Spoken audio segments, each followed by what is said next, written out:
Le ciel n'y a pas mis des siennes. En France, l'éclipse de soleil très attendue n'a été visible que dans le nord-est du pays.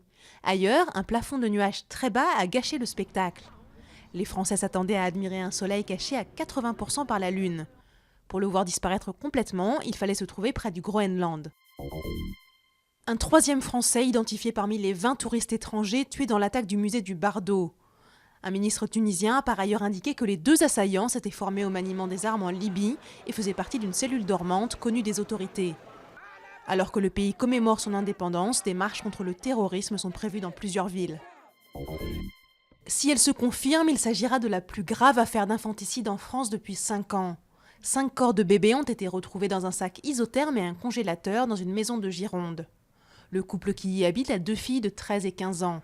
La mère, âgée de 35 ans, aurait accouché seule à domicile des bébés. Elle a été hospitalisée et va subir des examens psychiatriques. Le Conseil constitutionnel confirme l'obligation de vaccination. Il se prononçait à la suite du refus d'un couple de faire vacciner ses 2 enfants. Ce couple estime que les vaccins DTP présentent trop de risques et protègent contre des maladies qui n'existent plus en France. Mais pour les sages, la vaccination permet de lutter contre 3 maladies graves, contagieuses ou ne pouvant pas être éradiquées. Ce ne sont pas des chatons trop bien nourris, mais bien des lionceaux qui se prélassent dans le salon de cette famille de Gaza. Elle les a rachetés au zoo de Rafah, qui, à court d'argent, a dû se séparer de certains animaux. Le père de famille espère pouvoir louer les lionceaux dès qu'ils auront 5 mois à des restaurants ou des parcs d'attractions.